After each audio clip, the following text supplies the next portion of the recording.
तो जैसा कि मैं हर लेक्चर में बताता हूँ कि आपको नोट्स ऐसा नहीं बनाना है जैसा मैं बोल रहा हूँ, बल्कि आपको नोट्स बनाना है की टर्म्स के अंदर, यानी कि मुख्य बातों को उन्हें पता होना चाहिए कि इस क्लास का जो उद्देश्य है वो उन बच्चों को क्लास प्रोवाइड कराना है जो लाख 2 लाख रुपए दे करके 10,000 रुपये 20,000 रुपये दे करके कोचिंग ज्वाइन नहीं कर सकते, और उस तरीका की यूट्यूब पर क्लासेस है नहीं जो आपको यूनिट बाय यूनिट और लेक्चर बाय लेक्चर पूरा प्रोवाइड कराए, है ना।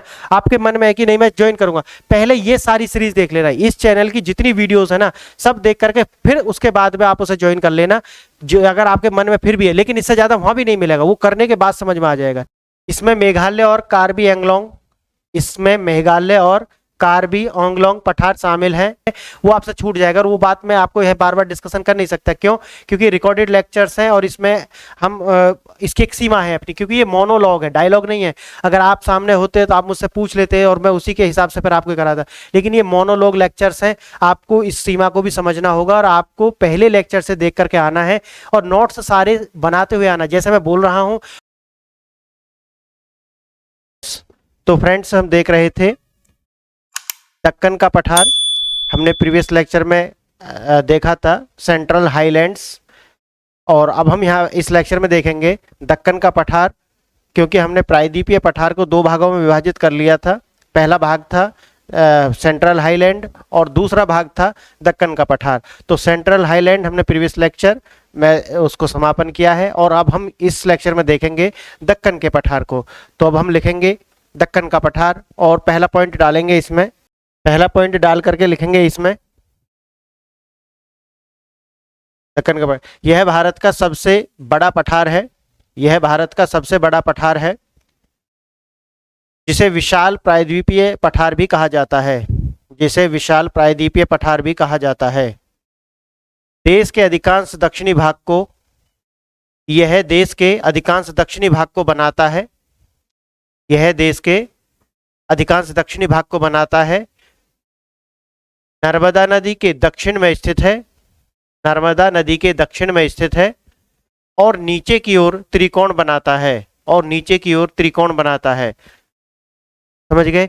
तो जैसा कि मैं हर लेक्चर में बताता हूं कि आपको नोट्स ऐसा नहीं बनाना है जैसा मैं बोल रहा हूं, बल्कि आपको नोट्स बनाना है की टर्म्स के अंदर, यानी कि मुख्य बातों को, जो मुख्य बात मैंने इसमें बोला है, जो भी मैं बोलूंगा उसके मुख्य बात से आपको अपने नोट्स बनाने हैं। जैसे मैंने यह बोला है भारत का यह सबसे बड़ा पठार है, तो पहले आपको क्या करना है, ऐसे लिखना है सबसे बड़ा।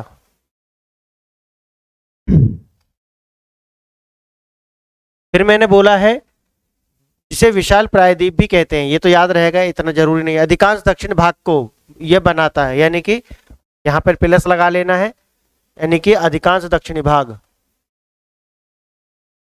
और फिर हमने बोला है नर्मदा नदी के दक्षिण में है, तीसरा पॉइंट इस पर प्लस लगा करके ऐसे लिख लेना है दक्षिण नर्मदा। इस तरीका से आपको नोट्स बनाना है, समझ गए आप? हाँ, तो इस तरीका से बना करके लिखना। आप नेक्स्ट पॉइंट पे चलना है लिखना, और इसमें एक और मैंने बोला था त्रिकोण बनाता है, तो इस तरीका से आप ऐसे बना लेना त्रिकोण। तो इस प्रकार से आपको नोट्स तैयार करने हैं फ्रेंड्स। तो अब आगे लिखेंगे, आगे लिखेंगे सतपुड़ा पहाड़ियां, सतपुड़ा की पहाड़ियां। आप देख लेंगे एक साइड में मैंने मैप लगाया हुआ है ना। हाँ, सतपुड़ा की पहाड़ियां, महादेव पहाड़ियां और मैकाल श्रेणी। सतपुड़ा पहाड़ियां, मैकाल पहाड़ियां और महादेव, हाँ महादेव पहाड़ियां। उत्तर में अमरकंटक पहाड़ियां, इसके उत्तर में अमरकंटक पहाड़ियां, और पश्चिम में राजमहल की पहाड़ियां स्थित हैं। समझ गए? सतपुड़ा पहाड़ियां, महादेव पहाड़ियां और मैकाल श्रेणी, इसके उत्तर में अमरकंटक पहाड़ियां और दक्षिण में राजमहल की पहाड़ियां स्थित हैं। और जैसा कि मैंने आपको बताया है मेरे साथ ही आपके पास एक एटलस होना चाहिए, ऐसा बुक होता है जिसे एटलस बोलते हैं, ये इसे बोलते हैं एटलस। इसके अंदर आपको पॉलिटिकल और फिजिकल मैप्स मिलेंगे, तो ये बुक आपके पास होनी चाहिए। और दूसरा मैंने आपको बताया था गूगल अर्थ, गूगल अर्थ के नाम से एक ऐप है, आप गूगल पर जाएंगे और गूगल अर्थ डालेंगे, वहां से निकल आएगा 3D। तो वहां जाकर के जो भी मैं बोल रहा हूं आप उसे डाल देना। जैसे मैंने बोला सतपुड़ा पहाड़ियां, तो सतपुड़ा पहाड़ियां डाल देना उसमें, तो आपको एग्जैक्ट लेकर के जाएगा और 3D एक आपको दिखा देगा, जिससे आपके मन में एक चित्र बन जाएगा, इसका एक मैप बन जाएगा और आपको याद रहेगा ये। और दूसरा है कि आप इस तरीका का मैप ले लें, एटलस ले लें, और उसे आप मेरे साथ देखते हुए चलें, और अपनी कॉपी में कॉपी पेंसिल लेकर के बैठना है। मैं हर लेक्चर में ये बात जरूर बोलता हूँ, क्योंकि नए नए अभ्यर्थी जुड़ते हैं, उन्हें पता होना चाहिए कि इस क्लास का जो उद्देश्य है वो उन बच्चों को क्लास प्रोवाइड कराना है जो 1 लाख 2 लाख रुपए दे करके, 10,000 रुपये 20,000 रुपये दे करके कोचिंग ज्वाइन नहीं कर सकते, और उस तरीका की यूट्यूब पर क्लासेस है नहीं जो आपको यूनिट बाई यूनिट और लेक्चर बाई लेक्चर पूरा प्रोवाइड कराए। समझ गए? तो मेरा उद्देश्य है उन बच्चों के लिए एक एक सुगठित और यूनिक कोर्स तैयार करना, जहां पर एक बार जाने के बाद आप को ये नहीं रहना है कि अब कहीं और भी जाकर के कोई क्लास देखनी है, नहीं, आपको लेक्चर बाय लेक्चर उसी तरीका से ये तैयार होता चला जाएगा। और 360 डेज के लिए मैंने बोला है, 360 डेज में मैं ये पूरा कर दूंगा, और उसके बाद में जो भी बच्चे हैं वो इस पर आते रहेंगे, और सीरियस स्टूडेंट जो कॉपी पेंसिल लेकर के बैठेंगे और अपने नोट्स तैयार करते हुए चलेंगे, और जब ये पूरी वीडियो खत्म हो जाएंगी तो उसका सिलेबस भी समाप्त हो जाएगा, और मैं टाइम टू टाइम गाइड करता रहूंगा कि अब आपको क्या करना है, आपने इतने दिन कर लिया, अब आपको क्या करना है। तो इस तरीका से हमारी ये क्लासेस चलेंगी। तो कॉपी पेंसिल लेकर के बैठे, नोट्स साथ साथ बनाते हुए चले, और इस बात के लिए कुछ नहीं छोड़ना है, और एक लेक्चर कम से कम 3 बार आपको सुनना है। सुनना कैसे है कि अभी जैसा आपने सुन लिया, अभी आप लिखते जा रहे हैं, नेक्स्ट टाइम एक बार और सुन लेना। अगर आप बहुत ज्यादा तेज हैं तो 2 बार सुन लेना, अगर आप थोड़ा लगता है कि नहीं यार एक बार और, तो 3 बार मैक्सिमम आपको सुनना, और मिनिमम 2 टाइम्स तो आपको सुनना एक बार नोट्स बनाने के बाद में। ठीक है?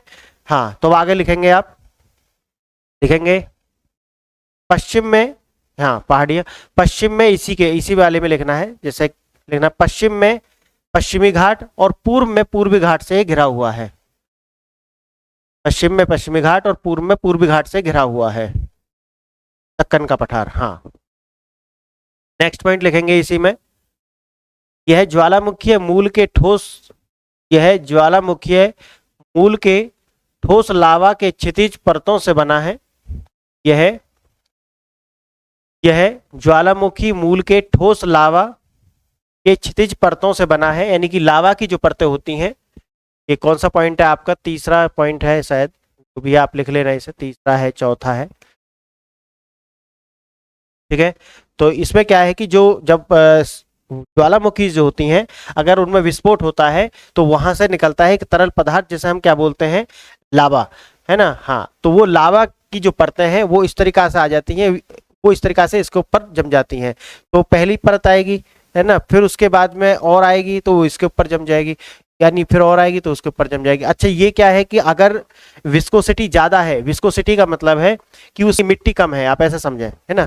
तो जो लावा है अगर उसके अंदर मिट्टी कम है तो उसकी विस्कोसिटी क्या हो जाएगी? कम हो जाएगी, तो वो दूर तक जाएगा, है ना। हाँ, पतला और गाढ़ा जानते हैं आप, तो उसे बोलते हैं विस्कोसिटी, यानी कि उसकी तरलता, उसमें तरलता ज्यादा है, इसका मतलब है कि उसके अंदर मिट्टी कम है। अगर मिट्टी कम है तो उसकी तरलता कम है, मिट्टी वो जो है दूर तक जाएगा लावा, तो वो दूर तक जाएगा। अगर उसके अंदर मिट्टी बढ़ जाती है, यानी कि मिट्टी की मात्रा बढ़ जाती है, तो वो क्या है, उसकी विस्कोसिटी भी क्या हो जाएगी? ज्यादा हो जाएगी, और विस्कोसिटी ज्यादा होने पर वो कम दूर तक जाएगा। आप देखें ना अपने घर में, अगर पानी गिरता है फर्श पे तो दूर तक जाता है, अगर वहीं पर आपके पास कोई गाढ़ा तरल पदार्थ है, अगर वो गिरता है तो कम दूर तक जाता है। बस यही है।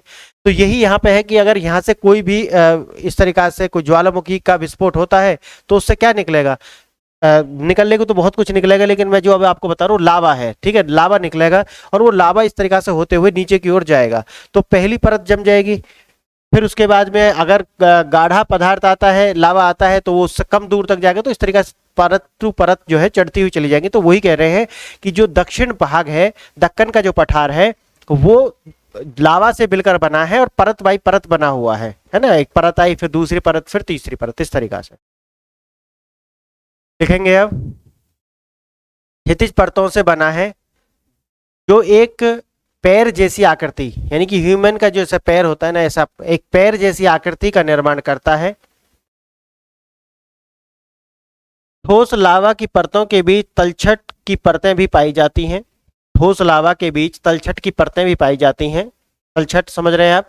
वही गाद जो मिट्टी और जो नदियों के नीचे बैठ जाती है, वो तलछट की परतें भी पाई जाती हैं, जिससे यह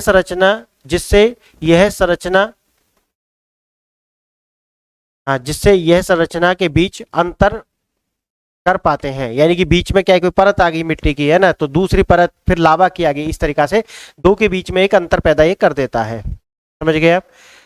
नेक्स्ट देखेंगे पश्चिमी घाट की औसत ऊंचाई, लिखेंगे पश्चिमी घाट की औसत ऊंचाई। पश्चिमी घाट की मैप देखेंगे, बराबर में एक मैप लगा हुआ है, बराबर में एक मैप है ना ये, इसमें देखना कि पश्चिमी घाट कैसे हैं। तो जैसा कि आप देखेंगे इंडिया का जो नीचे वाला भाग है इस प्रकार से ट्राइंगल है, तो आप यहाँ पे देखेंगे तो यहाँ पर क्या है, कुछ पहाड़ बने हुए हैं, है ना, कुछ बड़े बड़े ऊंचे ऊंचे पहाड़ हैं, उन्हें क्या बोलते हैं, जो पहाड़ हैं ये, इन्हें बोलते हैं पश्चिमी घाट। ऊंचे हैं तो ये है पश्चिमी घाट। यहीं पे कुछ यहाँ पे है इस पहाड़ यहाँ भी, लेकिन ये कैसे हैं, ये बीच बीच से ब्रेक हैं, कटे हुए हैं, है ना, इस तरीका से। तो ये क्या है, ये पूर्वी घाट है। ये कौन से है, पूर्वी घाट है। और ये क्या है, पश्चिमी घाट है, पश्चिमी घाट है। ठीक है। देखेंगे, हाँ, पश्चिमी घाट की औसत ऊंचाई। नेक्स्ट पॉइंट जो भी आपका फोर्थ या फिफ्थ है, ये देख लेना इसमें। जो हमारे पश्चिमी घाट है उनकी जो औसत ऊंचाई है वो 900 से 1000, 900 से 1600 मीटर, ऐसे लिखना है। ये 900 से 1600 मीटर के बीच है, 900 से 1600 मीटर की हाइट है इसकी। जबकि जो पूर्वी घाट है उसकी जो हाइट है वो 600 मीटर है, 600 मीटर है। ये क्या है, पश्चिमी घाट। आपको लिखना है सही है ना, पूरा लाइन नहीं लिखना है। पश्चिमी घाट ऊंचाई और पूर्वी घाट यानी कि 600 मीटर। ठीक है, ये क्या है, पूर्वी घाट। ऐसे ऐसे लिखना है, ऐसे भी लिख सकते। ठीक है, तो इस तरीका से लिखना, पूरी लाइन नहीं लिखना है आपको, पूरी लाइन सुनना है ध्यान से जो मैं बोल रहा हूं। लिखेंगे आगे, लिखेंगे आगे। यह कपास की खेती के लिए, यह कपास की खेती के लिए उपयुक्त मिट्टी का निर्माण करता है, जिसे काली मिट्टी कहा जाता है। यानी कि ये जो लावा है ये काली मिट्टी का निर्माण करता है, जिसे काली मिट्टी होती है ना, हाँ, काली मिट्टी का निर्माण करता है, जिसे रेगुर कहा जाता है। रेगुर काली मिट्टी का ही नाम है, रेगुर, जो भी है रेगुर, रेगुर कहा जाता है। नेक्स्ट लिखेंगे जो भी पॉइंट है, सिक्स है, सिक्स पॉइंट है, लिखेंगे विभिन्न नदियों द्वारा पठार के विच्छेदन ने, विभिन्न नदियों द्वारा पठार के विच्छेदन ने दक्कन के पठार में उपमंडल बनाए हैं, यानी कि उनको काट दिया है जगह जगह से। अब देखना, मैंने जैसा आपको बताया है क्यों ऐसा हुआ है, इसके पीछे रीजन है, क्योंकि आपको पता है मैं सिर्फ पढ़ाता नहीं हूँ, मैं आपको सिखाता हूँ। जापान में एक कहावत है, मछली सिर्फ खानी नहीं सिखानी, मछली पकड़नी भी सिखानी है। तो मैं आपको स्किल्स भी दे रहा हूँ कि आपको पढ़ना कैसे है। तो इसमें क्या है कि समझना है इसे, कि जो पूर्वी घाट और पश्चिमी घाट है, तो पूर्वी घाट कैसे है, देखना, पूर्वी घाट है विच्छेदित, इस तरीका से कटे हुए हैं बीच बीच में से। और दूसरा क्या है, इनकी हाइट भी कम है, जैसा कि अभी आपने देखा, इसकी हाइट भी क्या है, हाइट भी कम है। इसका हाइट कितना है, 600 मीटर है, और इसका है 900 से 1600 मीटर है, हाइट ज्यादा है। ये जो इसका जो ढलान है, जैसे मैंने आपको बताया, इसका ऊंचाई है, तो नदी इधर से निकलेंगी और जाएंगी किधर की साइड, पूर्व की ओर जाएंगी। नदी यहां से निकलेंगी और इस तरीका से आपको पार करती हुई जाएंगी, इस तरीका से नदी आपको पार करती हुई जाएंगी। तो नदियों ने क्या किया है कि इसको अलग अलग भागों में विखंडित कर दिया है। जैसे आप देख रहे हैं यहाँ पे, ये यहाँ से कोई नदी निकला है, ये देखना बीच में से एक भाग बच गया है ना, ये वाला जो भाग है, ये इसी तरीका से ये उपमंडल में इस तरीका से विभाजित कर दिया। और इसी कारण से जो पूर्वी घाट है वो भी कटे हुए हैं, इन्हीं नदियों के लिए वो बीच से टूट गए हैं, क्योंकि नदी आई है और नदी अपना रास्ता खुद बनाती है, तो नदियों ने उनको बीच में से काट दिया है ना, हाँ। तो ये वाला यहाँ से निकल गया ये। तो आप इसे समझेंगे कि ये बीच में उपमंडल क्यों बने हैं। तो उपमंडल बनने का कारण है नदियों का अपना रास्ता खुद बनाना। नदी आई निकलती हैं पश्चिमी घाट से, क्योंकि ढलान उनका पूर्व की ओर है, और पूर्वी घाटों को विच्छेदित करते हुए बंगाल की खाड़ी में गिर जाती हैं। हाँ जी, अब इन उपमंडल कौन कौन से हैं, यानी कौन कौन से भाग हैं, ये कौन कौन से भागों में विभाजित कर देती है नदी से। जैसे कि महाराष्ट्र का पठार, जैसे कि इसका लिखेंगे वहां पे भी आपने देखा था। हाँ, सेंट्रल हाईलैंड में भी आपने देखा था, हमने 5 भागों में विभाजित किया था उसे। और यहाँ पर भी हम देखेंगे इसे। पहला कौन सा है डालेंगे, पहला है पॉइंट महाराष्ट्र का पठार, डालें महाराष्ट्र का पठार। दूसरा स्मॉल में डाल लेना, क्योंकि कैपिटल में तो हमने वहीं पे डाला हुआ है इसे, स्मॉल ए स्मॉल बी। दूसरा कौन सा है, कर्नाटक का पठार।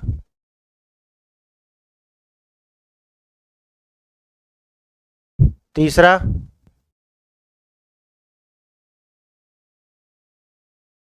तेलंगाना का पठार। फिर है छत्तीसगढ़ का पठार।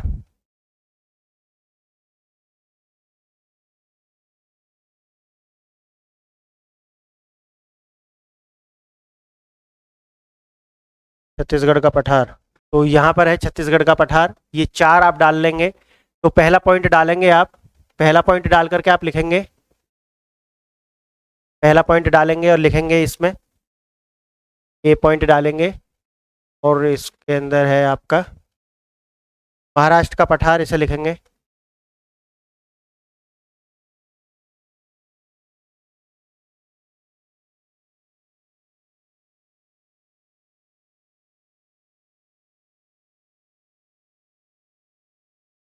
लिखेंगे पहला पॉइंट लिखेंगे इसमें महाराष्ट्र का पठार।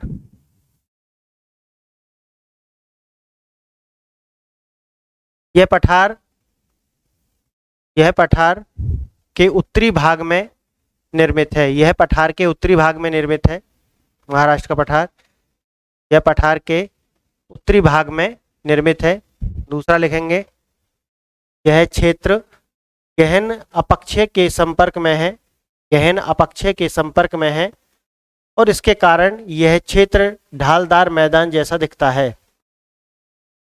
हाँ, अपक्षय यानी कि आपने देखे होंगे, अपक्षय का मतलब क्या है कि मानो ये कोई भी कोई भी पठार है ना, पठार जैसे कि आप साइड में देख रहे होंगे इस तरीका से, यानी कि भूमि से कुछ उठा हुआ भाग है। और यहाँ से क्या होता है, अपक्षय कई प्रकार से होता है, मैं आगे इसे पढ़ाऊंगा आपको। तो इसमें क्या होगा कि मानो हवा आ रही है, अब जैसे गर्मी है, गर्मी के बाद में बरसात हुआ, बरसात होने के बाद में क्या होगा कि जो भी गर्म है, गर्म के ऊपर अगर पानी आप डालेंगे तो तिड़क जाएगा वो, तो वहां से क्या होगा, थोड़ा थोड़ा सा उसके अंदर से डिग्रेडेशन होना प्रारंभ हो जाएगा। और यही जो डिग्रेडेशन है ये अपक्षय के रूप में आपको दिखेगा, वहां से परत छूटने प्रारंभ हो जाएंगी, कुछ ना कुछ ब्रेक होना प्रारंभ हो जाएगा। तो इस तरीका से आप देखेंगे तो इसमें क्या है, एक अपक्षय आपको दिखेगा, यानी कि एक डिग्रेडेशन आपको इसमें दिखेगा। हाँ, अपक्षय, हाँ अपक्षय, जी हाँ, के कारण यह क्षेत्र ढलानदार या ढालदार जैसा दिखता है, लिखेंगे दूसरा पॉइंट। तीसरा पॉइंट लिखेंगे इसमें लाखों साल पहले के विस्फोट के परिणाम स्वरूप, लाखों वर्ष पहले के विस्फोट के फलस्वरूप लावा मूल की बेसाल्टिक चट्टानों ने लावा मूल की बेसाल्टिक चट्टानों ने अधिकांश क्षेत्र का निर्माण किया है, अधिकांश क्षेत्र का निर्माण किया है, अधिकांश क्षेत्र का निर्माण किया है। अब जैसे मैंने आपको बता दिया है कि अगर कोई भी विस्फोट होता है, अगर ज्वालामुखी आती है, वॉल्केनिज्म जिसे हम बोलते हैं, वॉल्केनो में विस्फोट होता है, तो 2 तरीका का लाभ होता है। तो बेसाल्टिक, ठीक है, बेसाल्टिक का मतलब है कि वहां उसके अंदर क्या है, मिट्टी है उसके अंदर, यानी कि कहीं ना कहीं जो, या जिसके अंदर आप कहते हैं सॉइल, तो सॉइल उसके अंदर है तो वो बेसाल्टिक हो जाएगा। और जितना उसकी मात्रा कम होती जाएगी, अगर मिट्टी होगी उसके अंदर तो क्या होगा, उसकी जो विस्कोसिटी है वो भी बढ़ जाएगी, यानी गाढ़ापन बढ़ जाएगा। अगर गाढ़ापन बढ़ेगा तो इसका मतलब है कि वो वहीं पर जुड़ता रहेगा, यानी कि दूर तक नहीं फैलेगा, वो एक ही जगह वो इकट्ठा होता रहेगा, समझ गए। अब यहां से मानो सपोज करो कि कोई भी एक ज्वालामुखी है, यहाँ पे ये कोई ज्वालामुखी है, और यहां से क्या हुआ, इसके अंदर कोई विस्फोट हुआ, विस्फोट होने के बाद में जो भी यहां से लावा निकलेगा, अगर उसमें बहुत ज्यादा मिट्टी है, सॉइल है उसके अंदर, तो आप बताइए कि वो ज्यादा दूर तक जाएगा क्या, नहीं जाएगा। वो इस तरीका से उसकी परत निकलती रहेंगी, एक दूसरे के ऊपर क्या करती रहेंगी, वो परत इस तरीका से चढ़ती हुई चली जाएंगी, एक दूसरे के ऊपर जमा होती चली जाएंगी, वो परत ये जमा होती जाएंगी, इस तरीका से वो जमा है। अगर वो उसकी विस्कोसिटी बहुत ज़्यादा है, यानी कि वो तरल है, तो वो क्या करेगा, एक दूसरे के ऊपर नहीं इतना जमेगा, बल्कि क्या करेगा, वो दूर तक बह करके जाएगा, यानी कि वो दूर तक चला जाएगा, इस तरीका से वो दूर तक चला जाएगा।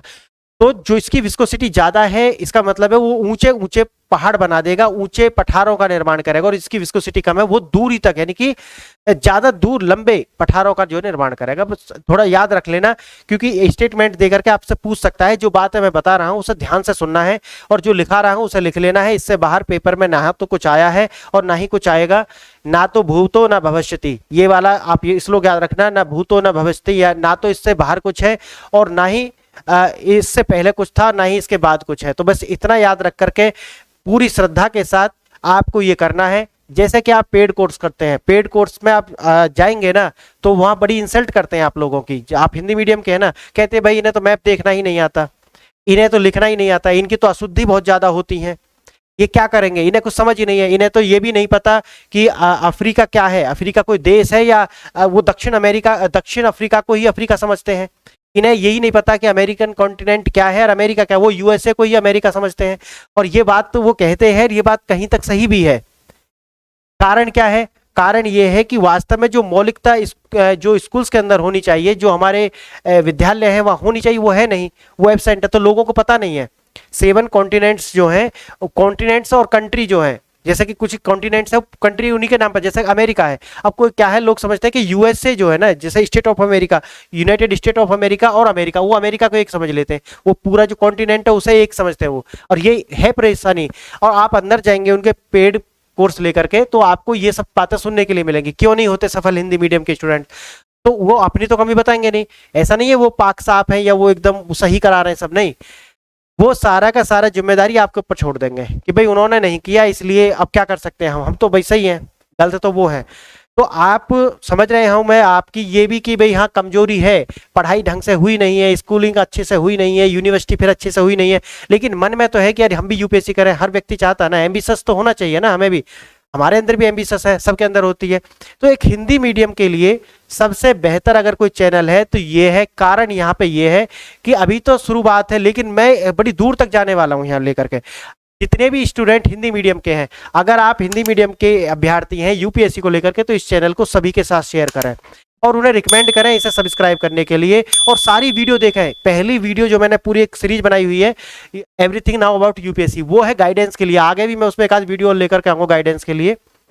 और ये जो है सारी जो सीरीज अब चलेंगी, जैसे इंडियन ज्योग्राफी है, इसके एक यूनिट चल रहा, पहला यूनिट चल रहा है, और उसके अंदर आपने देखे होंगे भी शायद 11th लेक्चर आएगा ये वाला, और इसके अंदर जो भी लेक्चर्स आएंगे, फिर एक यूनिट खत्म हो जाएगी तो नेक्स्ट यूनिट हम चलाएंगे, फिर उसके बाद में 3rd यूनिट हम चलाएंगे। तो यूनिट बाय यूनिट, एक यूनिट के अंदर बहुत सारे लेक्चर्स आ सकते हैं, और फिर यूनिट बाय यूनिट हम चलते चले जाएंगे। इसके अंदर आपको प्रीवियस ईयर्स के जो भी प्रीलिम्स के पेपर हैं वे भी, और जो मेंस के पेपर हैं वो भी आपको करा दिए जाएंगे इसी के अंदर, इन्हीं यूनिट्स के अंदर, अलग से कुछ नहीं करना है, ठीक है। हाँ, तो अगर प्रीवियस ईयर्स के पेपर हमने यहाँ डिस्कशन किए हैं, तो नेक्स्ट ईयर में भी जो आएंगे वहां भी आपको मिल जाएगा, क्योंकि यूपीएससी एक पैटर्न फॉलो करती है।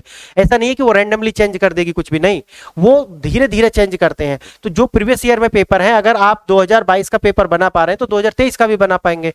एग्जैक्ट नहीं बना पाएंगे तो उसमें से आपको 70-80% तो मिलेगा ही मिलेगा। तो इसलिए आपको यूपीएससी का जो पैटर्न है उसे समझना है, इस चैनल को सब्सक्राइब कर लेना है, अपने फ्रेंड्स के साथ इसे शेयर करना है। हिंदी मीडियम के लिए विदाउट पेनी, यानी कि 1 रुपया भी खर्च किए बिना संपूर्ण तैयारी यहाँ पर जीएस की, प्रीलिम्स और मेंस दोनों, प्रीलिम्स और मेंस की जो तैयारी है यहाँ मैं करा दूंगा। इससे ज्यादा ना तो करने की जरूरत है। अगर आप दिल बहलाना चाहते हैं, दिल बहलाने के लिए आप तैयारी कर रहे हैं, तो आप जा सकते हैं। कि मैंने जैसा आपको बताया है कि हिंदी मीडियम के जो स्टूडेंट्स हैं, जब वो बड़े बड़े प्लेटफॉर्म्स पर जाते हैं और अपने आप को वहां पे कॉम्पिटेबल नहीं पाते हैं, समझ गए, तो कॉम्पिटेबल बनना है। अगर आप कहीं आप सोच भी रहे ना कि आप, मैं कहीं ज्वाइन, आपके मन में है कि नहीं मैं ज्वाइन करूंगा, पहले ये सारी सीरीज देख लेना, इस चैनल की जितनी वीडियोस है ना सब देख करके फिर उसके बाद में आप उसे ज्वाइन कर लेना, जो अगर आपके मन में फिर भी है। लेकिन इससे ज्यादा वहां भी नहीं मिलेगा, वो करने के बाद समझ में आ जाएगा, ठीक है।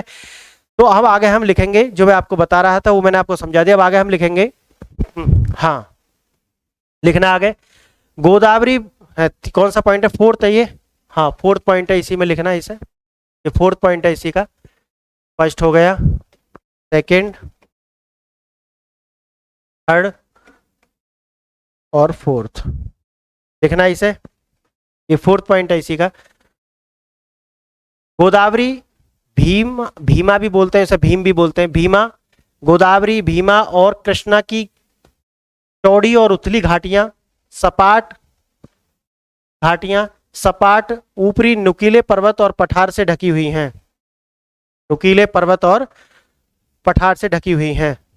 पूरा इलाका रैगुर के नाम से भी जानी जाने वाली काली मिट्टी द्वारा परिरक्षित है, कैसे बना है। पूरा इलाका रैगुर नाम से जानी जाने वाली काली मिट्टी से बना है, जो कपास के लिए उपयुक्त है। ठीक है, लिखना अब आगे। एक टेबल आपको दिख रही होगी, इसे आप पॉज करके अपने हिसाब से लिख लेना। इसमें से आपको साइड में दिख रहा है ये, हाँ, यहाँ से इसे यहाँ पे पॉज करके और लिख लेना है इसे, क्योंकि मैं इसे बोलूंगा तो फिर टाइम लगेगा, है ना। ठीक है, लिखो। अब नेक्स्ट पॉइंट डालेंगे इसमें बी, इसका बी पॉइंट डालेंगे। क्या था बी पॉइंट इसका, क्या था? कर्नाटक का पठार। हाँ, कर्नाटक का पठार लिखेंगे।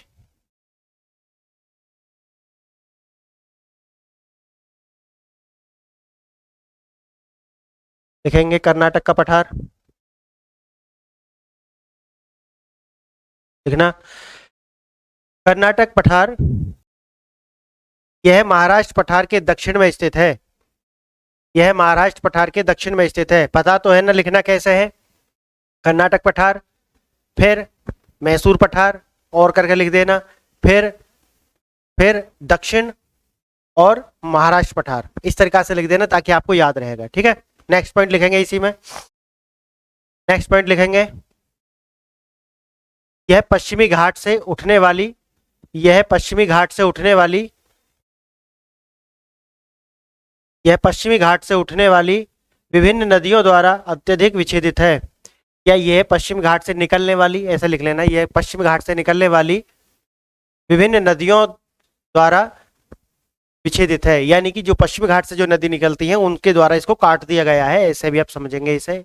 लेकिन आपको ये जो परिष्कृत भाषा है इसी को एग्जाम में लिखना है। ठीक है, परिच्छेदित किया गया है या विभाजित किया गया है, आप इसे लिखेंगे। क्षेत्रफल में यह 600 से 900, हाँ, क्षेत्रफल में यह इस क्षेत्रफल में यह 600 से 900 मीटर की ऊंचाई तक है। इस क्षेत्रफल में यह, यानी कि जहां पे ये है वहां इसकी जो ऊंचाई है वो 600 से 900 मीटर की है। की ऊंचाई कितनी है? 600 से 900 मीटर। ये सेकंड पॉइंट था, फर्स्ट पॉइंट आपने लिख लिया। ठीक है, थर्ड पॉइंट लिखेंगे अब आप। हाँ, लिखेंगे पठार, हाँ लिखना, लिखेंगे पठार को मलनाड और मैदान नामक, पठार को मलनाड ऐसे लिखेंगे मलनाड लिखेंगे। पठार को मलनाड और मैदान नामक दो भागों में विभाजित किया गया है। कर्नाटक पठार को मलनाड और मैदान जो है, इसको, ये जो कर्नाटक है का पठार जो, इसको दो भाग है। कौन कौन सा है इसे? मलनाड और मैदान, दो भाग, याद रहेगा। ठीक है, लिखेंगे, लिखना, मलनाड पहाड़ी घने घने जंगलों से आच्छादित है। मलनाड पहाड़ी घने जंगलों से आच्छादित है या घिरी हुई है। आच्छादित ही लिखा क्योंकि परिष्कृत भाषा लिखो आप। आच्छादित है और यहाँ गहरी घाटियां भी पाई जाती हैं, और यहाँ गहरी घाटियां भी पाई जाती हैं।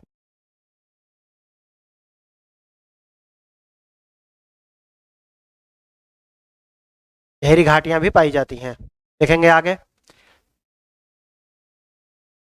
मैदान ग्रेनाइट पहाड़ों से मैदान ग्रेनाइट पहाड़ों के साथ ढलवादार मैदान से बने हैं या मैदान का निर्माण करते हैं। मैदान ग्रेनाइट मैदानों का निर्माण करते हैं, ऐसे लिख लेना, ग्रेनाइट मैदानों का निर्माण करते हैं जो ढलवादार हैं, जो ढलवादार हैं, जो ढलवादार हैं। नेक्स्ट पॉइंट लिखेंगे, नेक्स्ट पॉइंट लिखेंगे, दक्षिण में पश्चिम घाट, दक्षिण में पश्चिमी घाट और पूर्वी घाट के बीच पठार समतल है। यानी कि दक्षिण और पश्चिमी घाट के बीच जो मैदान है वो क्या है, समतल है। और वहां नीलगिरी पहाड़ियों, और वहां नीलगिरी पहाड़ियों के साथ यह विलय हो जाता है। वहां समतल होते हुए जाता है और नीलगिरी की जो पहाड़ियां हैं उनके साथ में ही इसका विलय हो जाता है। पढ़ाऊंगा ये नीलगिरी की पहाड़ियां, आगे पढ़ाऊंगा, अभी आप इसे कॉन्टेक्स्ट में रहते हुए इसे लेना। अब आगे चलेंगे और तीसरा पॉइंट डालेंगे, सी पॉइंट डालेंगे, और क्या है, तेलंगाना का पठार, तेलंगाना का पठार, तेलंगाना का पठार लिखेंगे इसमें, तेलंगाना का पठार, हाँ जी लिखेंगे इसमें, तेलंगाना पठार में आर्कियन सेल पाए जाते हैं। ये मैं जूलॉजिकल स्केल पढ़ाऊंगा भी, और मैं अभी देखो मैं साइड में लगा दूंगा, अभी आप उसे समझ लेना, लेकिन आने वाले टाइम में मैं जूलॉजिकल स्केल पूरा पढ़ाने वाला हूँ आपको, उसका एकदम ABCD से सिखाऊंगा, ताकि आप जब भी इस तरीके की जो टर्मिनोलॉजी आती है ना, आर्कियन, प्री कैम्ब्रियन, ये सब आप समझ जाएंगे। तो आप तेलंगाना पठार जो है आर्कियन सेलों से निर्मित है, या आर्कियन सेल यहाँ पाए जाते हैं, जैसा भी आप लिखे उचित समझे लिखा है।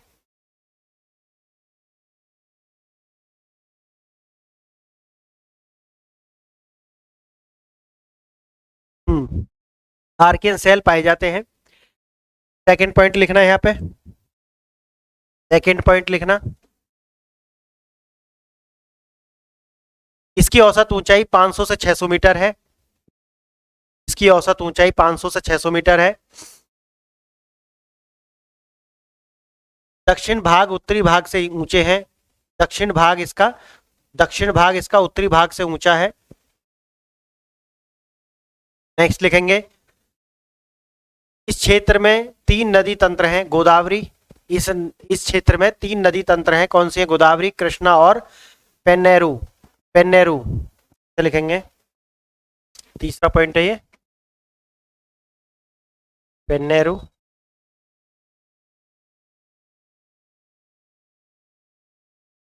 पेन्नेरू, कृष्णा, गोदावरी और पेन्नेरू।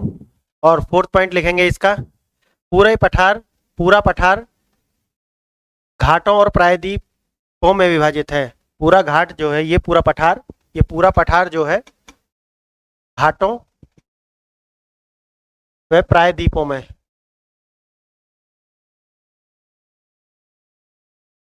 प्रायद्वीपों में विभाजित है।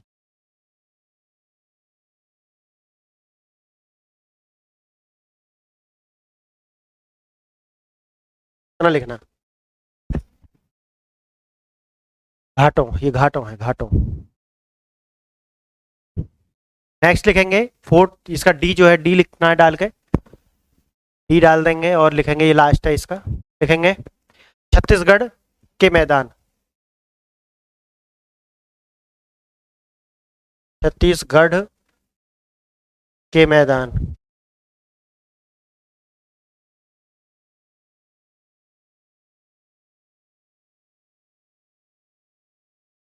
लिखेंगे, पहला पॉइंट लिखेंगे, यह एक तस्तरी के आकार का, यह एक तस्तरी के आकार का अवसाद युक्त क्षेत्र है, यह एक तस्तरी के आकार का अवसाद युक्त क्षेत्र है जो महानदी द्वारा निर्मित है, जो महानदी द्वारा निर्मित है, तस्तरी नुमा और महानदी द्वारा निर्मित, बस एक टर्मिनोलॉजी आपको लिख लेना है और इससे ज्यादा कुछ नहीं। आगे लिखेंगे, दूसरा पॉइंट लिखेंगे, पूरा क्षेत्र, यह पूरा बेसिन कह सकते हैं, यह पूरा क्षेत्र मैकाल श्रेणी और ओडिशा पहाड़ियों के बीच स्थित है। मैकाल श्रेणी और ओडिशा पहाड़ियों के बीच स्थित है।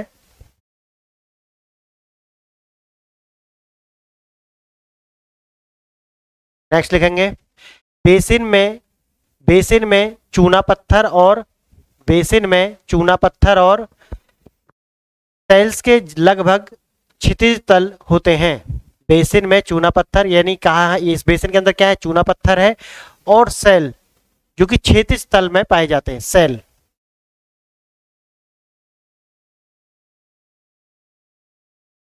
नेक्स्ट लिखना है इसका जो भी थर्ड पॉइंट है।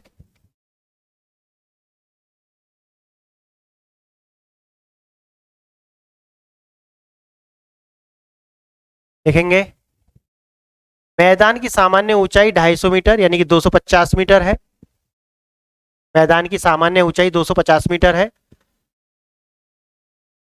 जो कि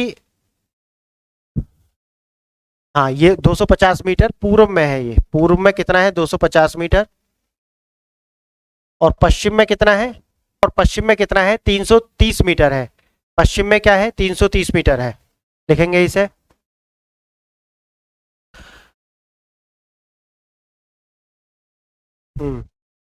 पश्चिम में कितना है, 330 मीटर है।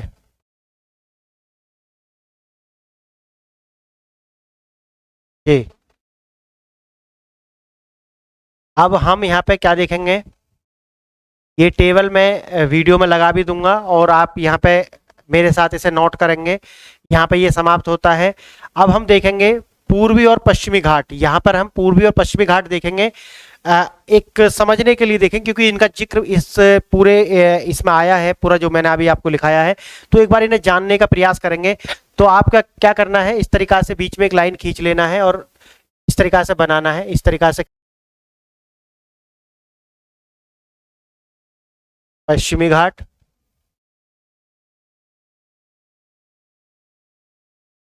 और इधर आपको लिख लेना है पूर्वी घाट।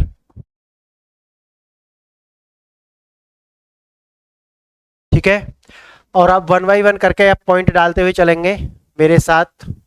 ठीक है, और जैसे यहाँ पे एक पॉइंट डाल लिया आपने इस तरीका से, एक पॉइंट यहाँ डाल लिया, फिर जब मैं बोलूंगा एक पॉइंट यहाँ पे डाल लेना है इसी तरीका से।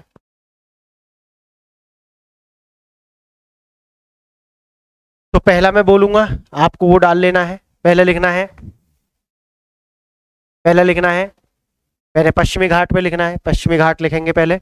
पश्चिमी घाट में लिखना है, यह उत्तर में तापी नदी, यह उत्तर में तापी नदी या ताप्ती नदी दोनों ही बोलते हैं इसे। उत्तर में ताप्ती नदी या तापी नदी से लेकर के दक्षिण में कन्याकुमारी तक फैला है,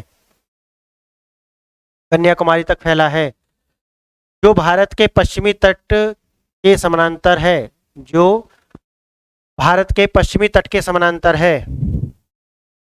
लिखना है, अब लिखना है पूर्वी घाट के अंदर, पूर्वी घाट में लिखना है, यहाँ पे लिखना है पूर्वी घाट में। यह उत्तर में महानदी घाटी से लेकर, यह उत्तर में महानदी घाटी से लेकर दक्षिण में नीलगिरी तक पूर्वी तट के साथ विस्तृत है। अब लिखेंगे पश्चिमी तट में दूसरा पॉइंट, औसत चौड़ाई, औसत चौड़ाई 50 से 80 किलोमीटर है। और इस पर लिखेंगे पूर्वी घाट में इसकी औसत चौड़ाई, की औसत चौड़ाई,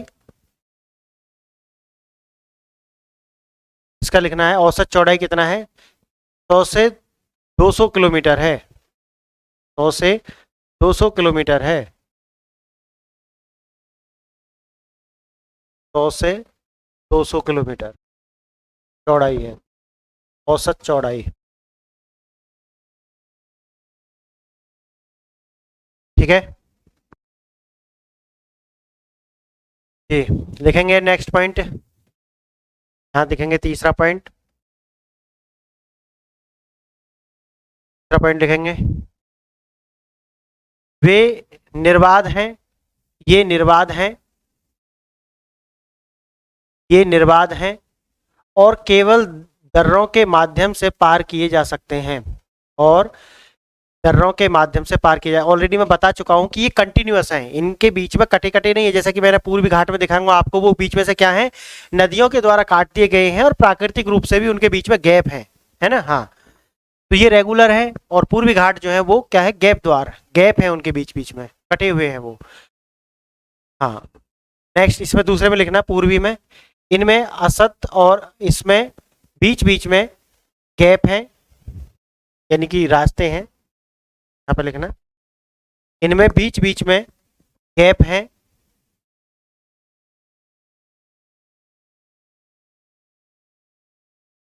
अब नेक्स्ट पॉइंट लिखेंगे यहाँ पे, फोर्थ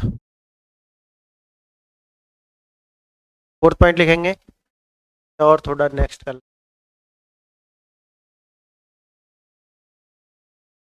इसकी औसत ऊंचाई 900 से 1000 मीटर है, जो मैं ऑलरेडी पीछे लिखा चुका हूँ, 900 से 1000 मीटर ऊंचाई, औसत ऊंचाई।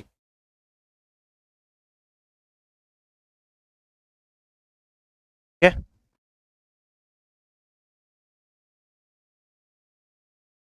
पूर्वी घाट में लिखेंगे इसकी औसत ऊंचाई 600 मीटर है, फोर्थ पॉइंट करके, औसत ऊंचाई कितना है,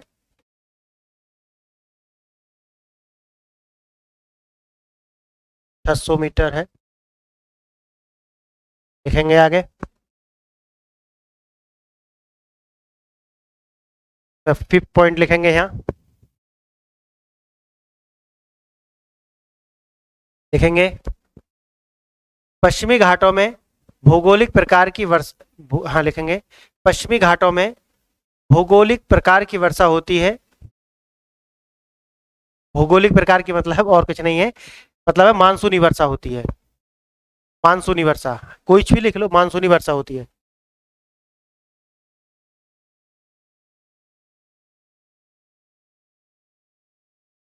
मानसूनी वर्षा होती है। इसमें लिखेंगे पूर्वी घाटों में, हाँ, इसमें बंगाल की खाड़ी, इसमें बंगाल की खाड़ी की शाखा के मानसून, के मानसून, हाँ, इसमें बंगाल की खाड़ी की शाखा के मानसून समानांतर होकर निकल जाते हैं और वर्षा नहीं करते, और वर्षा नहीं करते। ये मैं ऑलरेडी एक लेक्चर में पीछे बता चुका हूँ आपको, प्रीवियस एक लेक्चर था, मैंने आपको बताया है, थोड़ा थोड़ा बताया, आगे तो मैं ऐसा कराऊंगा ये तो, लेकिन मैंने आपको ये बताया था कि आप इंडिया का इस तरीका से देखेंगे, वो नीचे ट्राइंगुलर है। अब जो भी मानसून आएगा वो यहाँ पर टकरा करके दो शाखाओं में डिवाइड हो जाएगा, एक ये और एक ये, और जैसा कि मैंने आपको बताया है यहाँ पर क्या है, वो कटे हुए हैं रास्ते हैं, है ना। तो इन मार्गों से होते हुए ये इसी के समानांतर होकर के निकल जाता है और ऊपर मेघालय और चेरापूंजी मासिनराम में जाकर के वर्षा करता है, लेकिन यहाँ पर वर्षा नहीं करता। इसमें क्या है कि ये बहुत ऊंचे हैं और बीच में से क्या है, मार्ग भी नहीं देते। तो जो जैसे कि मानसूनी वर्षा है वो होती कैसे, मैं आपको बता रहा हूँ। जैसे कि अब यहाँ पे क्या हो गया, ये ऊंचाई है, अब यहाँ से वो जो पानी को लेडेड जो मानसून क्या है कि एक ऐसी वायु है जिसके अंदर मॉइस्चर है, और मॉइस्चर कितना है, जब बारिश कब होती है, जब मॉइस्चर 100% हो जाता है तब बरसात होगी, और एक टेम्परेचर मेंटेन होना चाहिए। तो यहाँ पर क्या होगा कि जैसे ही वो नमी के द्वारा, नमी की वायु ऊपर उठेगी, ऊपर उठने के बाद में कंसंट्रेशन उसका हो जाएगा, और वहां पर क्या होगा कि इसका सैचुरेशन तो इसमें है, ऊपर उठने के कारण ही यहाँ बादलों का निर्माण हो जाएगा और वो यहीं पे वर्षा कर देंगे। अगर वो यहाँ पर वर्षा कर देंगे तो आपको पता है आगे क्या है, सतपुड़ा है, सतपुड़ा पहाड़ी है, और आपको मैंने पीछे यहाँ पे ये दिखाया था, यहाँ पर जो राजस्थान है, अरावली की जो पर्वत श्रेणियां हैं वो राजस्थान को क्या बनाती हैं, एक वर्षा छाया क्षेत्र बना देती है, उधर वर्षा नहीं कर पाती वो, क्योंकि सारी वर्षा तो यहीं कर लिया ना, यहाँ पे सारी वर्षा तो यहाँ हो जाएगा, 90% से ज्यादा वर्षा तो वो यहीं पे कर लेंगे। कारण है कि वायु जो है वो ऊपर उठेगी, ऊपर उठने के बाद में वहीं पर अपना जो सारा जो पानी है उसको बरसात के रूप में गिरा देगी और यहाँ वर्षा हो जाएगी, और आगे जो वायु जाएगी उसके अंदर नमी नहीं होगी। इसलिए अरावली की पहाड़ी और ये जो सतपुड़ा की पहाड़ियां हैं ये राजस्थान को एक बरसात के लिए एक छाया क्षेत्र निर्माण कर देते हैं और उधर वर्षा नहीं हो पाती। ये मैं आगे बताऊंगा, लेकिन मैंने एक प्रीवियस लेक्चर में बताया है और यहाँ पे भी मैंने आपको एक मेंशन कर दिया है। आगे लिखेंगे, इसमें आपका फिफ्थ पॉइंट लिखेंगे पूर्वी घाटों में, देखेंगे।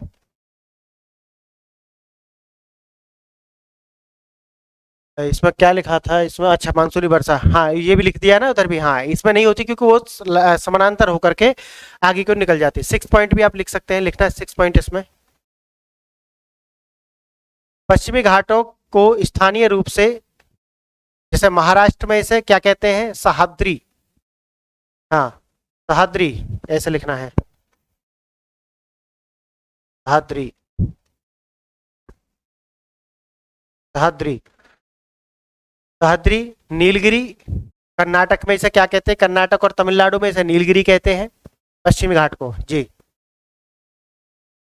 अन्नामलाई और इलायची पहाड़ियाँ केरल में कहते हैं, अन्नामलाई और इलायची की पहाड़ियाँ इन्हें केरल में बोलते हैं, ये है पश्चिम घाटी। हाँ महाराष्ट्र में क्या बोलते हैं, सह्याद्री। कर्नाटक और तमिलनाडु में नीलगिरी, और केरल के अंदर इसे अनामलाई और इलायची की पहाड़ियाँ, कार्डमम पहाड़ियाँ भी इसे बोलते हैं, कार्डमम हिल्स। लिखेंगे आगे, पूर्वी घाट में लिखेंगे। पूर्वी घाट को ओडिशा में मलाय और मेदगुला मेदगुला कोंडा पर्वतमाला के रूप में जाना जाता है। पूर्वी घाट को ओडिशा में मालिया, मालिया इसे लिखेंगे इसे, और कोंडा, ये अलग अलग है दोनों,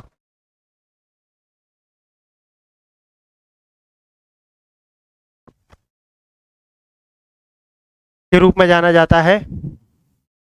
आंध्र प्रदेश में नल्लामलाई, आंध्र प्रदेश में नल्लामलाई और पालकोंडा के रूप में, और पालकोंडा के रूप में जाना जाता है। दक्षिण की ओर लिखना, दक्षिण की ओर उन्हें जावड़ी, दक्षिण की ओर इन्हें जावड़ी, जावड़ी ऐसा लिखना, जावड़ी।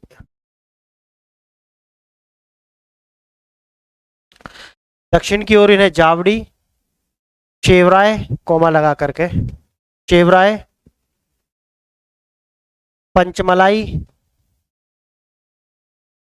शिरुमय, हाँ शिरुमयाल, शिरुमयाल ऐसे लिखना है, शिरुमयाल, हाँ हाँ वरुषनाद, वरुषनाद, वरुषनाद। पहाड़ियों के रूप में जाना जाता है, जावड़ी, पहले एक बार और बोल रहा हूँ, शेवराय, शेवराय ऐसा लिखना है, शेवराय, शेवराय, पंचमलाई, सिरुमयाल, वरुषाद, पहाड़ी जैसे के रूप में जाना जाता है।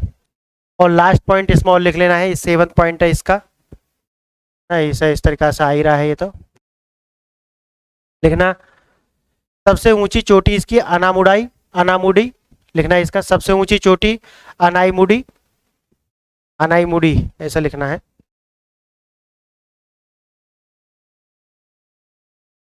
मुडी, और पूर्वी में लिखना है, समझ गए आप। हाँ तो इस तरीका से ये मैंने आपको बनवा दिया है, इस टेबल से प्रश्न आते हैं, प्रीलिम्स के अंदर इससे प्रश्न आएंगे, मेंस में भी अगर आप इसे बना करके बनाएंगे, अगर आप इसे कॉपी के अंदर आपसे पूछा जाता है, अगर वहां पर आप इस तरीका से बनाएंगे तब भी आपको दूसरे की अपेक्षा मार्क्स ज़्यादा आएंगे। ये मैप वगैरह आप जब भी आप को कहीं स्कोप आता है तो आप मैप के अंदर बना करके उसको वहाँ लोकेट कर सकते हैं, जिससे आपको निश्चित ही एक फायदा मिलने वाला है। ठीक है, हाँ अब लिखेंगे पूर्वोत्तर पठार, पूर्वोत्तर पठार एक तीसरा पॉइंट करके वहाँ पे जैसे भी डालना है, आप इसे याद करना है, आपको रखना है जी। लिखेंगे तीसरा पॉइंट डालना है पूर्वोत्तर पठार।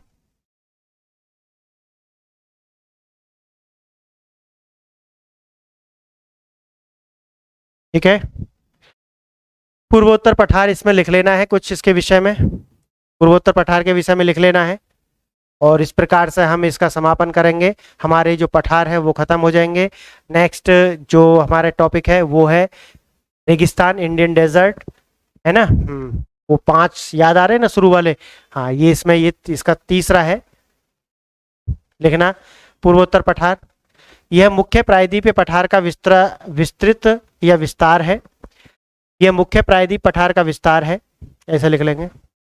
पहला पॉइंट लिखेंगे, यह मुख्य प्रायद्वीप का विस्तार है। दूसरा पॉइंट, भारतीय प्लेट के संचालन के दौरान लगाए गए बल ने, भारतीय प्लेट के संचालन याद आ रहा है पहला लेक्चर, यूरेशियन प्लेट और इंडियन प्लेट, हाँ वहीं से उससे कनेक्ट करना है आपको इसे। भारतीय प्लेट के संचालन के दौरान लगाए गए बलों ने राजमहल पहाड़ियां और मेघालय पठार के बीच एक संचालन के दौरान लगाए गए बल ने राजमहल पहाड़ियों और मेघालय के पठार के बीच एक बहुत बड़ा भ्रंश निर्मित किया, जिसे मालदा भ्रंश कहा जाता है। ये इससे प्रश्न आते हैं, मालदा भ्रंश। भ्रंश कुछ नहीं है, भ्रंश कुछ नहीं होता। जैसे कि मैंने आपको बताया है, एक प्लेट अगर यहाँ से देखते हैं हम, ये एक प्लेट है ना, ये क्या है, इंडियन प्लेट मान लेते हैं, और यहाँ है एक यूरेशियन प्लेट, ये कोई यूरेशियन प्लेट है सपोज कर रहे हैं, ये एग्जैक्ट कोई स्केल नहीं है, ठीक है। अगर इन दोनों के बीच टक्कर होती है तो आप मुझे बताइए नीचे कौन सी प्लेट जाएगी, हल्की या भारी? कौन सी? भारी प्लेट। हाँ, तो भारी प्लेट इसके नीचे जाएगी। अगर ये नीचे जाती है तो अभी ये सामने से आ रही थी, ये इधर आ रही थी, इधर। अगर जब ये नीचे जाएगी तो इस तरीका से बन जाएगा, ये तरीका से, ये दूसरी प्लेट है। तो ये जो बीच में ये जो खाई बनाना है, देखो ये जो मैं इसे येलो कलर कर देता हूँ यहाँ पे, ये जो बना है इसे क्या बोलते हैं? ट्रेंच बोलते हैं, ट्रेंच। ये जो खाई है इसे बोलते हैं ट्रेंच। और इसीलिए मैंने आपको बताया था कि जो नदर्न प्लेन्स है वो क्या है कि ईस्ट के आप जाएंगे तो उसका जो ढलान है वो ईस्ट की ओर है, यानी कि पूर्व की ओर उसका ढलान है। वो इसी कारण है क्योंकि वहां पर ये एक ट्रेंच है जिसे हम मालदा का ट्रेंच या मालदा भ्रंश भी कहते हैं, है ना। हाँ, लिखेंगे आगे, थर्ड पॉइंट लिखेंगे इसी का, थर्ड पॉइंट लिखेंगे इसका। इसमें मेघालय और कार्बी एंगलोंग पठार शामिल हैं, जो मुख्य भाग से काट दिए गए हैं। इसमें पूर्वोत्तर पठार में कौन कौन से? मेघालय और कार्बी एंगलोंग ऐसे लिखेंगे, कार्बी, ठीक है, कार्बी एंगलोंग पठार लिखना। इसमें मेघालय और कार्बी एंगलोंग पठार शामिल है, जो मुख्य भाग से काट दिए गए हैं। इसके द्वारा, इस ट्रेंच के द्वारा। लिखेंगे आगे, मेघालय पठार को 3 भागों में विभाजित किया गया है। मेघालय पठार को 3 भागों में विभाजित किया गया है, 3 भागों में विभाजित किया गया है। कौन सा है? गारो पहाड़ियाँ, याद आ गया, मैंने सेकंड लेक्चर में आपको दिखाई थी। मैंने आपको बताया था कि इनको याद रखना है, पूर्व से पश्चिम या पश्चिम से पूर्व, इनकी लोकेशन याद रखना है। उसी लेक्चर से इसे कनेक्ट करना है आपको। और पीछे जितना भी लेक्चर करा चुका हूं, अगर आप ये लेक्चर देख रहे हैं तो सारे लेक्चर आप देख करके आए 1 बाई 1 और नोट्स बनाते हुए आए तो ज़्यादा समझ में आएगा। अगर आप यहीं से शुरू कर रहे हैं तो सही नहीं होगा, क्योंकि आपको मैंने जो पीछे आपको बताया है वो आपसे छूट जाएगा, और वो बात मैं आपको यह बार बार डिस्कशन कर नहीं सकता। क्यों? क्योंकि रिकॉर्डेड लेक्चर्स हैं और इसमें हम इसकी एक सीमा है अपनी, क्योंकि ये मोनोलॉग है, डायलॉग नहीं है। अगर आप सामने होते तो आप मुझसे पूछ लेते और मैं उसी के हिसाब से फिर आपको कराता, लेकिन ये मोनोलॉग लेक्चर्स हैं। आपको इस सीमा को भी समझना होगा और आपको पहले लेक्चर से देख करके आना है और नोट्स सारे बनाते हुए आना। जैसे मैं बोल रहा हूँ उसी तरीका से नोट्स आपको बनाने हैं। आप इसे अपने एक्सपीरियंस के लिए 1.5 स्पीड में जाकर के देख सकते हैं। यूट्यूब के अंदर आप सेटिंग्स का बटन होता है ना, वहां पर जब आप जाएंगे तो वहां पर आपको स्पीड के बटन मिलेंगे 1.5, 2 या 1.25 इस तरीका से। तो आप अपनी सुविधा के अनुसार इससे स्पीड बढ़ा सकते हैं। स्पीड बढ़ा करके आप देख लें ताकि जल्दी से लेक्चर खत्म हो जाए। और सुनते टाइम तो आप इसे 2 की स्पीड में आप देखें, यानी कि 2 टाइम स्पीड बढ़ा लेना इसकी, ताकि जल्दी जल्दी से ही खत्म हो जाए, है ना। हाँ, तो इसे लिखेंगे आप, मेघालय 3 भागों में इसे बांटा गया है मेघालय पठार को। कौन कौन से हैं वो? पहला भाग क्या है? पहला भाग क्या है बोलना? गारो पहाड़ियाँ। गारो पहाड़ियाँ मैं यहाँ पर अभी बराबर में लगा दूंगा, आप देख लेना, है ना। हाँ, गारो पहाड़ियाँ, खासी पहाड़ियाँ और जयंतिया की पहाड़ियाँ, जयंतिया की पहाड़ियाँ। इन क्षेत्रों में इन हाँ इनके नाम कैसे रखे गए, खासी, गारो, जयंतिया, क्योंकि यहाँ पे जो जनजातियां रहती हैं उन्हीं के नाम पर इन पहाड़ियों के नाम पड़ गए हैं, है ना। हाँ, जनजातियों के नाम पर ही इनके नाम पड़ गए हैं, ऐसा आप लिख सकते हैं। नेक्स्ट पॉइंट लिखेंगे, फोर्थ पॉइंट है, फोर्थ पॉइंट है, लिखेंगे इसे, फोर्थ पॉइंट लिखेंगे, मेघालय पठार में, लिखेंगे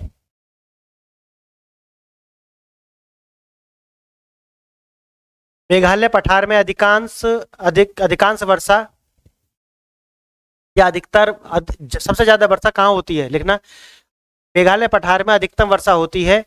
नेक्स्ट लिखेंगे,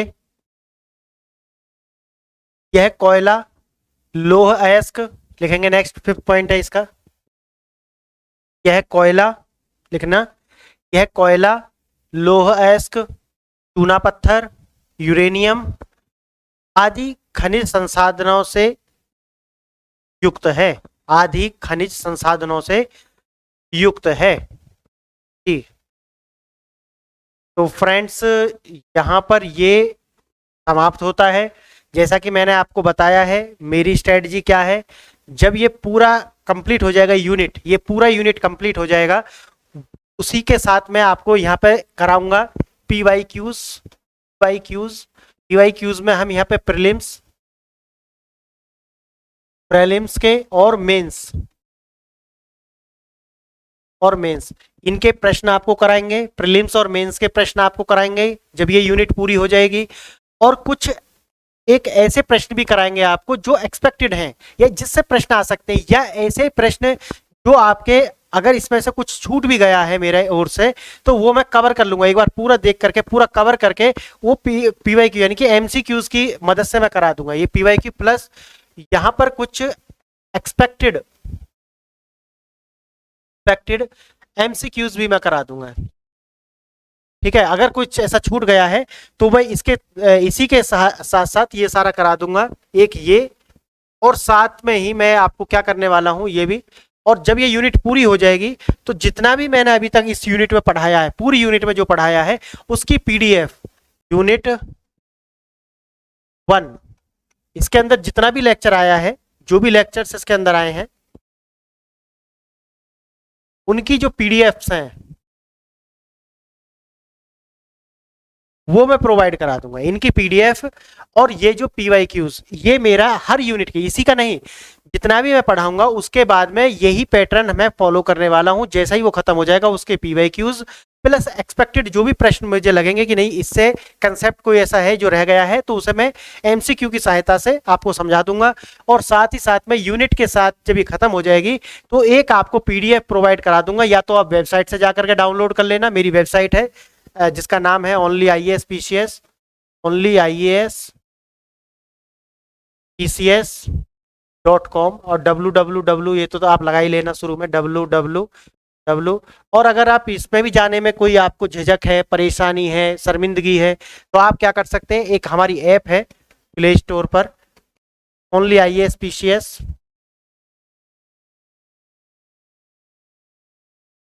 यहां से आप इसे डाउनलोड कर सकते हैं। अगर यहाँ पे भी कोई परेशानी है आपको तो टेलीग्राम चैनल है,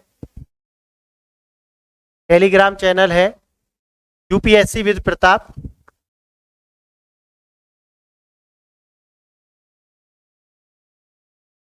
आप इसे ज्वाइन कर लेना। यहाँ से भी आप पीडीएफ आपको जो भी मैं प्रोवाइड कराऊंगा हर यूनिट के बाद में वो यहाँ से प्रोवाइड करा दूंगा। लेकिन आपको फिर भी कोई दिक्कत है कि सर ना तो मैं वेबसाइट पर जाना चाहता हूँ क्योंकि मैं तो मनमौजी हूँ, है ना, आवारा हूँ, दीवाना हूँ, लेकिन मैं ऐप भी डाउनलोड नहीं करूंगा क्योंकि इसमें भी मुझे कोई परेशानी है, अच्छा महसूस नहीं होता, दिल बाग बाग नहीं होता, तो फिर टेलीग्राम, अगर टेलीग्राम में भी कोई आपको परेशानी है तो फिर मैं आपको बता रहा हूँ कि आपको इसी जो लास्ट यूनिट आएगा, जो लास्ट वाला लेक्चर आएगा इस यूनिट का, उसके डिस्क्रिप्शन बॉक्स में, इसके डिस्क्रिप्शन बॉक्स में आपको एक लिंक मिल जाएगा, वन ड्राइव का लिंक, आपको गूगल ड्राइव का लिंक मिल जाएगा,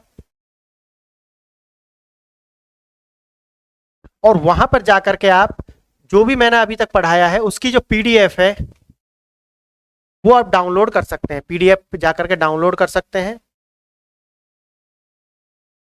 ठीक है, डाउनलोड कर सकते हैं अगर आपको चाहिए। अगर आप फिर भी आपको कोई असुविधा है तो फिर इसके लिए खेद है। तो फ्रेंड्स, ये लेक्चर आपने यहाँ तक देखा, इसके लिए बहुत बहुत धन्यवाद। नमस्कार।